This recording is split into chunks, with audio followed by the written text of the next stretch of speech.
Hello बच्चों, आशा करता हूँ कि आप स्वस्थ होंगे, मस्त होंगे और अच्छे से अपनी पढ़ाई कर रहे होंगे। बच्चों, आज हम करेंगे हमारे चैप्टर कोऑर्डिनेट ज्योमेट्री की एक्सरसाइज 7.2 का क्वेश्चन नंबर 9। तो हमारा क्वेश्चन है, find the coordinates of the points which divide the line segment joining a -2, and b 2, 8 into 4 equal parts.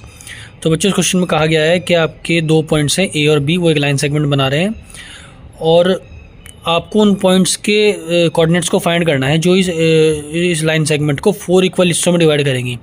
तो जाहिर सी बात है बच्चों, अगर उसको 4 इक्वल हिस्सों में डिवाइड करना है तो ऐसे 3 पॉइंट्स होंगे, जैसा कि आप इस फिगर में देख सकते हैं। ए बी आपकी लाइन सेगमेंट है और उसको 4 इक्वल हिस्सों में डिवाइड करने के लिए आपको 3 पॉइंट लग रहे हैं, जिनको हमने नेम कर लिया है पी, क्यू और आर। तो एक ए पी एक हिस्सा हो गया, पी क्यू आपका एक हिस्सा हो गया, क्यू आर आपका एक हिस्सा हो गया और आर बी आपका एक हिस्सा हो गया। और ये जो चारों हिस्से हैं ये आपस में इक्वल हैं। अब बच्चों, आपको क्या करना है, इनके पी, क्यू और आर की जो कोऑर्डिनेट्स हैं वो अलग अलग फाइंड करने हैं। अब बच्चों, इनके कोऑर्डिनेट्स को निकालने के लिए हमें पहले ये पता करना पड़ेगा कि ये जो अलग अलग पॉइंट्स हैं पी, क्यू, आर, ये इस ए बी लाइन को किस रेशो में डिवाइड करते हैं। तो हम क्या करते हैं, सपोज कर लीजिए कि ये जो A P, P Q, Q R और आर बी, मतलब पूरी जो लाइन ए बी है उसकी लेंथ आपकी 4 यूनिट रही होगी और ये जो क्योंकि सब आपस में इक्वल लेंथ में डिवाइड कर रहे हैं तो 1 यूनिट की लेंथ में इन्होंने इस ए बी को डिवाइड कर दिया 4 हिस्सों में। तो आपके पी के कोऑर्डिनेट्स निकालने के लिए हमें रेशो निकालना पड़ेगा A P ratio P B का।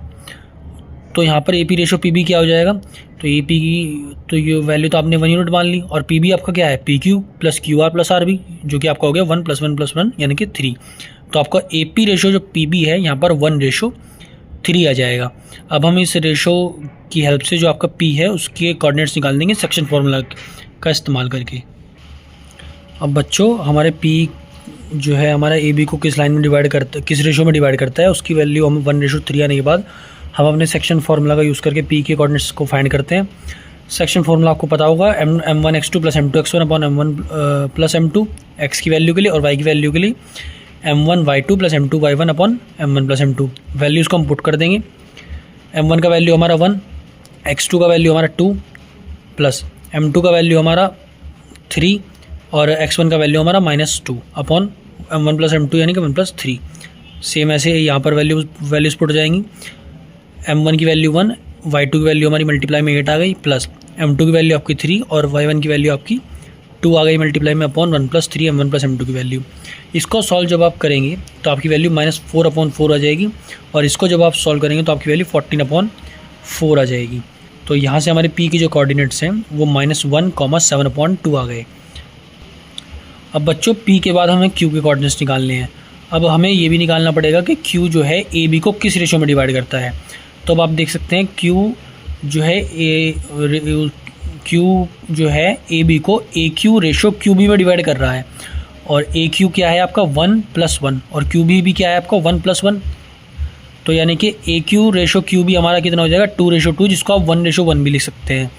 यानी कि क्यू जो है वो ए बी का मिड पॉइंट है तो आपको 1:1 उसका रेशो लिख सकते हैं। बच्चों, एक बार इसको दोबारा से देख लेते हैं। क्यू के कोऑर्डिनेट्स के लिए जो आपका m1:m2 है वो आपका ए क्यू रेशो क्यू बी होगा। ए क्यू की वैल्यू 1 + 1 यानी कि 2 है, क्यू बी की वैल्यू 1 + 1 यानी कि 2 है। तो यानी कि m1:m2 क्यू के लिए आपका 2:2 हो जाएगा और क्योंकि ये दोनों बराबर हैं तो इसको आप 1:1 भी लिख सकते हैं। तो अब बच्चों, क्यू के कोऑर्डिनेट्स को फाइंड कर लेते हैं। सेक्शन फार्मूला में इनकी वैल्यूज़ पुट करेंगे। तो वैल्यूज़ पुट करने पर आएगा m1 की वैल्यू आपकी 1, x2 की वैल्यू आपकी 2 प्लस m2 की वैल्यू आपकी 1, x1 की वैल्यू आपकी -2 अपॉन m1 + m2 यानी कि 1 + 1। यहाँ पर देख लेते हैं, m1 की वैल्यू आपकी 1, y2 की वैल्यू आपकी 8 प्लस m2 की वैल्यू आपकी 1 मल्टीप्लाई में y1 की वैल्यू आपकी 2 अपॉन m1 + m1 की वैल्यू 1 + 1। इसको जब आप सॉल्व करेंगे तो आपका 0/2 आ जाएगा और जब आप इसको सॉल्व करेंगे तो आपकी वैल्यू 10/2 आ जाएगी। तो यानी कि क्यू के जो कोऑर्डिनेट्स हैं उनकी वैल्यू आपकी 0,5 आ गई है। अब बच्चों, आर के कोऑर्डिनेट्स के लिए देख लेते हैं कि आर जो है ए बी को किस रेशो में डिवाइड करता है। जैसे कि आप देख सकते हैं, आर जो है ए बी को A R ratio R B में डिवाइड कर रहा है। तो ए आर की वैल्यू क्या है 1 + 1 + 1 और आर बी की वैल्यू क्या है 1। तो यानी कि A R ratio R B आपका कितना होगा 3:1। तो बच्चों, आर के कोऑर्डिनेट्स के लिए आपका m1:m2 हो गया, A R ratio R B. A R की वैल्यू जैसे कि बताए थे आपकी 3 थी और आर बी की वैल्यू आपकी 1, तो जो रेशो है आपका 3:1 आ गया। अब हम जो है आर की भी जो वैल्यू है वो सेक्शन फार्मूला में वैल्यूज पुट करके फाइंड कर लेंगे। तो वैल्यूज़ हमारी पुट हो जाएंगी। m1 की वैल्यू आपकी 3, x2 की वैल्यू आपकी मल्टीप्लाई में 2, प्लस m2 की वैल्यू आपकी 1 और x1 की वैल्यू आपकी -2 मल्टीप्लाई में अपॉन m1 प्लस m2 यानी कि 3 + 1। ऐसे ही y के लिए m1 की वैल्यू आपकी 3, y2 की वैल्यू आपकी मल्टीप्लाई में 8 प्लस m2 की वैल्यू आपकी 1 और y1 की वैल्यू आपकी मल्टीप्लाई में 2 अपॉन m1 प्लस m2 3 + 1। जब आप इसको सॉल्व करेंगे तो आपकी वैल्यू 4/4 आ जाएगी और जब आप इस वाली साइड को सॉल्व करेंगे तो आपकी वैल्यू 26/4 आ जाएगी। तो यहाँ से जो आपके r की जो कोऑर्डिनेट्स है वो 1, 13/2 आ गए। और इसी के साथ आपका जो क्वेश्चन नंबर 9 है वो भी फिनिश होता है। बच्चों, अगर आपको इस वीडियो में कोई भी इशू है तो आप कमेंट सेक्शन में बता सकते हैं। कोई भी अगर प्रॉब्लम रह गई है जो आपको समझना है तो आराम से आप कमेंट सेक्शन में बता दीजिए। और अगर आपको ये वीडियो अच्छी लगी तो उसको प्लीज़ लाइक कर दें और शेयर कर दें। Thank you.